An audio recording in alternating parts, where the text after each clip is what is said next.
observed, other nations have caught up.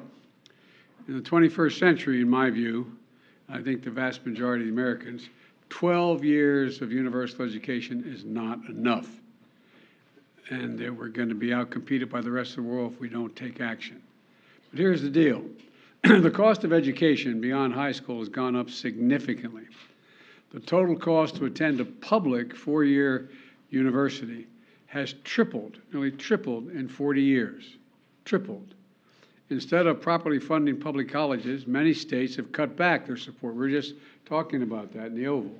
Many states have cut back support for their state universities, leaving students to pick up more of the tab. And for 50 years, Pell Grants had been a key way for the federal government to help lower-income families, particularly those earning less than $60,000 a year, to send their kids to college. Those Pell Grants used to cover 80% of the cost of going to a public four-year college. Today, Pell Grants cover roughly 32%. That's 1/3 of the cost as opposed to before. It matters. I remember walking up, my dad, like probably a lot of your folks, cared a lot about your education. My dad's greatest regret was that he never got to go to college. And my dad was a very well-read man, particularly history, but it was a great regret. And he always say, "Joey, you're going to be a college man." And I'd say, "Dad, but what does that matter? I mean, you can still get fired if you're a college man." He said, "Yeah, but they can never take it away from you. They can never take your education away." And I remember my senior year, I got into one of the little Ivies, and I got into a number of schools, and we're trying to get the money, even with financial assistance, to be able to go there. We had 4 kids, all of us wanting to go to school. And I remember going down after a baseball game. I went to a really good school up in Claymont, Delaware, on the Pennsylvania border, and drove down to Newark, Delaware, where my dad worked at an automobile agency. And I walked in, and I had my spikes, and because the reason I was going down, when your dad works in an automobile agency, the great advantage, you get a new car to go to the prom, or a good used car off the lot. You think I'm joking? I'm not joking. And so I went down to my 51 Plymouth with beach towels for seat covers, and I had my uniform on, my spikes off. I ran in, and the woman's name was Mary, who ran the place. I said, "Mary, where's Dad?" She said, "He's out in the lane going into the repair shop." Give him my word, true story. And my dad was a well-dressed, refined fella, and I walked out, and my dad was pacing back and forth between the big garage door going into the repair shop and the door going out of the showroom. And he looked up, he said, "Oh, Joey, honey, I'm so sorry. I'm so sorry." And I thought, God, something happened. This is before cell phones. So something happened to one of my brothers or my sister or my mom or something. I said, "What's the matter, Dad?" He said, "I went to see," the guy's name was Charlie Delcher, who was a vice president of the Farmers Bank, which was a state-owned bank that did a lot of the financing of people wanting to purchase a car.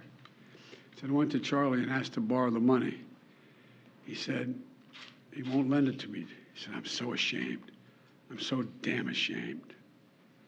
My dad would, my dad was like millions of parents all across the country. Want to help the kids to get to school, but there was just no way to be able to do it. And because he believed, as I do, that education was a ticket to a better life. It's something Jill and I, Kamala and Doug, we understand deeply. I'm sure the vast majority of you do as well. But over time, that ticket has become too expensive for too many Americans. All this means is an entire generation is now saddled with unsustainable debt in exchange for an attempt, at least, at a college degree. The burden is so heavy that even if you graduate, you may not have access to the middle-class life that the college degree once provided. Many people can't qualify for a mortgage to buy a home because of the debt they continue to carry. They carry, it's too high. They can't come up with the down payment anyway. A lot of folks are even putting off starting families because of the cost. And the dream of starting or owning your own business is just way off in the distance. with the debt that so many are saddled with. Many of you had to leave school because the financial strain was much too high. About a third of the borrowers have debt but no degree, and worst of both worlds, debt and no degree. The burden is especially heavy on Black and Hispanic borrowers, who on average have less family wealth to pay for it. They don't own their homes to borrow against to be able to pay for college. And the pandemic only made things worse. But we responded aggressively to the pandemic to minimize the economic impact of the harm of COVID imposed on individuals, families, and businesses. You all were there. It was recovery. Look, we increased unemployment benefits for workers who were laid off. We provided loans to small businesses so they could stay afloat and take care of their families and their employees. We provided assistance to people to put food on the table. Remember those long lines you guys would all film of cars? Decent-looking cars, not jalopies, nice cars. Just waiting for a box of food to be put in the trunk in the United States of America? Waiting for over an hour to get food in a trunk? And we provided rent and mortgage assistance to keep people from being evicted and thrown out in the street. Our approach to help Americans who need it the most was necessary, and it was the right thing to do, and it helped people avoid financial crisis, which helped our whole country as a consequence of that. That didn't benefit them, it benefited the whole economy. Our approach is why America's economic recovery was faster and stronger than any other advanced nation in the world. Now it's time to address the burden of student debt in the same way. Working closely with the Secretary of Education, he's got the hard job, Secretary Cardona. Here's what my administration is going to do to provide more breathing room for people so they have less burden by student debt. And quite frankly, to fix the system itself, which when we came in, we both acknowledged was broken in terms of, anyway. There are three key factors what we're going to do today. First, we've made incredible progress advancing America's economic recovery. We've wound down pandemic relief programs like the ones on unemployment insurance and small businesses. It's time we do the same thing for student loans. Student loan payments pause is going to end. It's going to end December 30. I'm extending to December 31st, 2022, and it's going to end at that time. It's time for the payments to resume. Second, my campaign for president, I made a commitment. That would provide student debt relief, and I'm honoring that commitment today. Using the authority Congress granted the Department of Education, we will forgive $10,000 in outstanding federal student loans. In addition, students who come from low-income families, which allowed them to qualify to receive a Pell Grant, will have their debt reduced $20,000. Both of these targeted actions are for families who need it the most. Working and middle-class people hit especially hard during the pandemic, making under $125,000 a year. If you make more than that, you don't qualify. No high-income individual or high-income household on top of the 5%, in the top 5% of incomes, by the way, will benefit from this action, period. In fact, about 90% of the eligible beneficiaries make under $75,000 as a family. Here's what that means. If you make under $125,000, you get $10,000 knocked off your student debt. If you make under $125,000 a year and you received a Pell Grant, you'll get an additional $10,000 knocked off that total, for a total of $20,000 relief. 95% of the borrowers can benefit from these actions. That's 43 million people. Of the 43 million, over 60% are Pell Grant recipients. That's 27 million people who will get $20,000 in debt relief. Nearly 45% can have their student debt fully canceled. That's 20 million people who can start getting on with their lives. All this means people can finally crawl out from under that mountain of debt, to get on top of their rent and their utilities, to finally think about buying a home or starting a family or starting a business.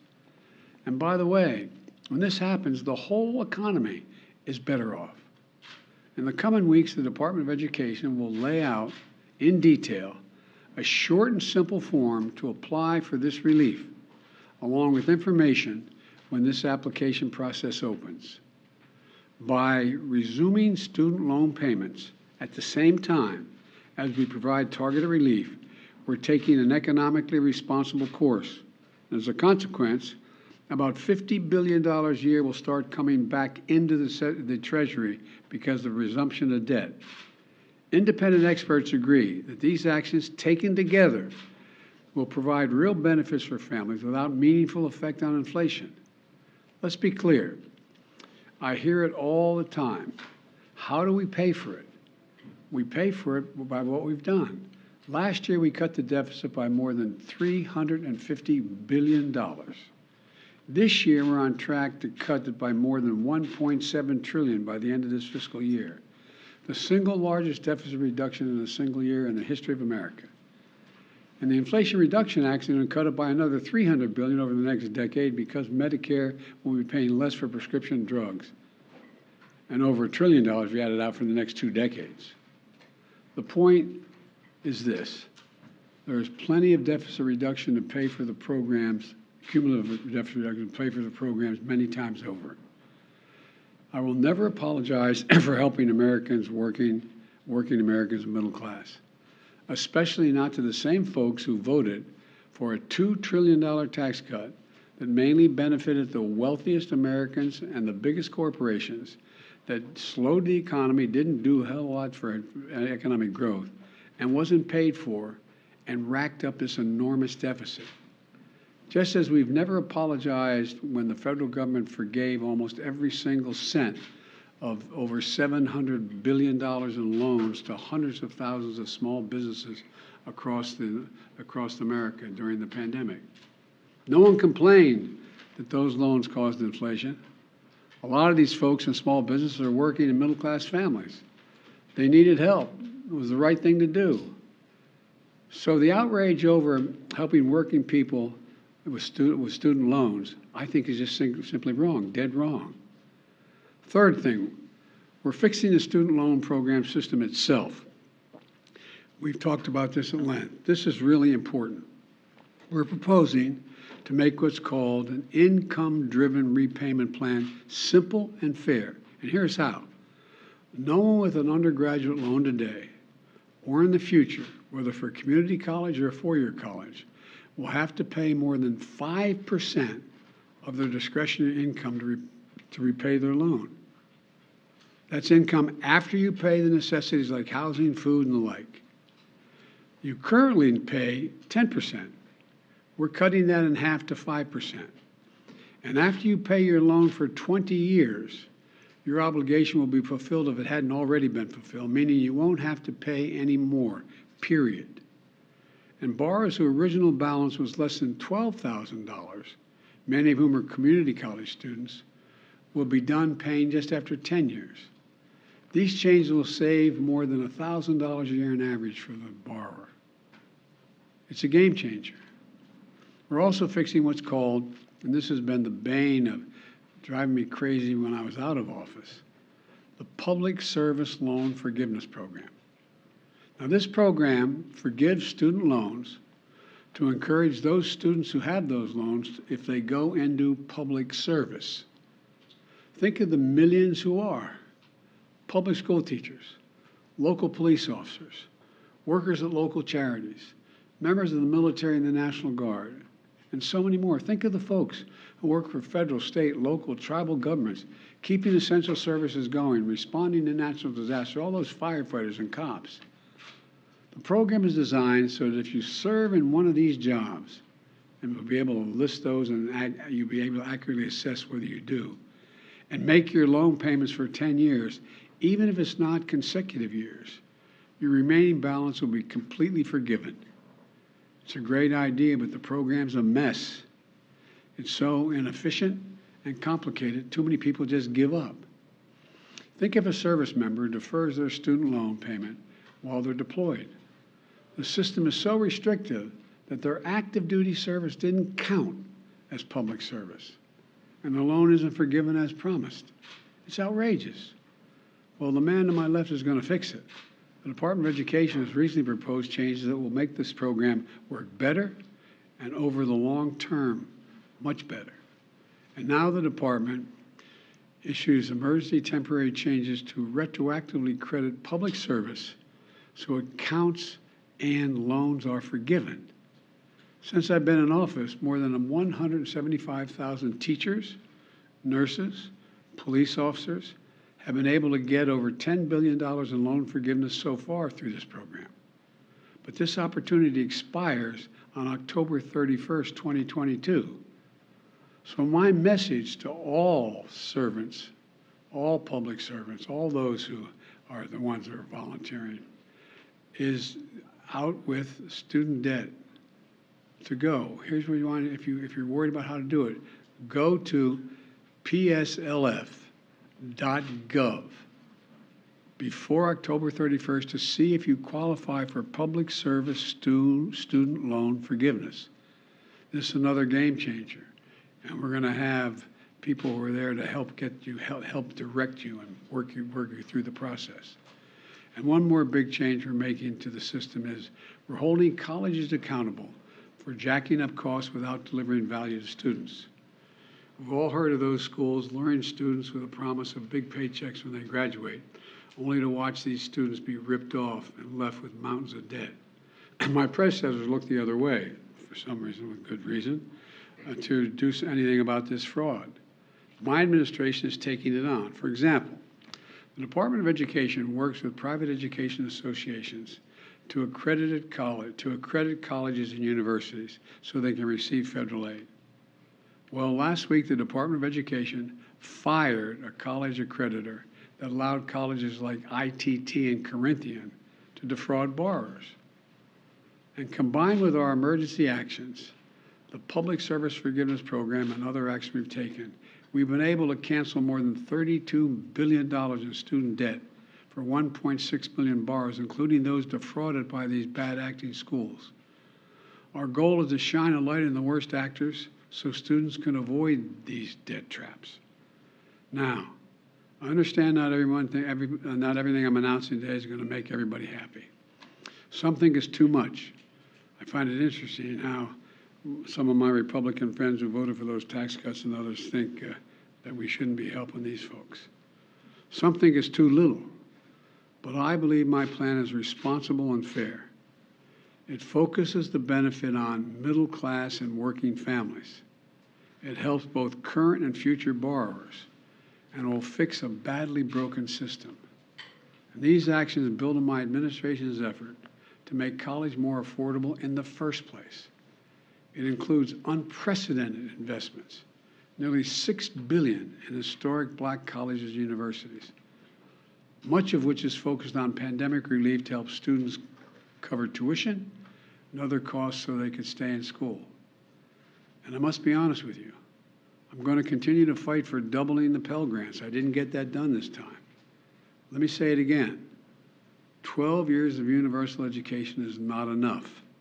I'm going to continue to work for universal pre-K for every 3- and 4-year-old, and universal community college for education beyond high school. Let me close with this. I ran for office to grow the economy from the bottom up and the middle out. Because when we do that, everybody does better. Everybody does well.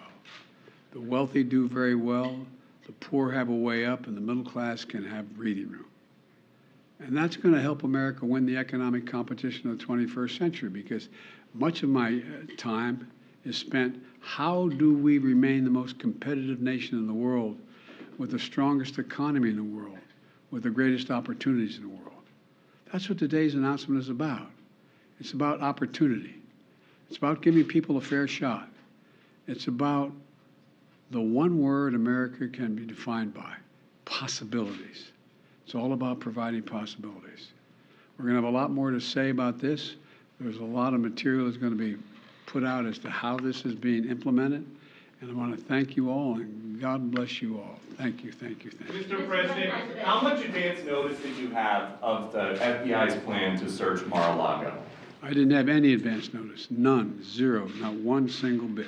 Thank you. Mr. President, is this unfair to people who paid their student loans or chose not to take out loans? Is it fair to people who in fact do not own multi-billion-dollar businesses if see why these guys give them all a tax breaks? Is that fair? What do you think? What about people who paid their loans, though, struggle to pay their loans, and now others don't have to?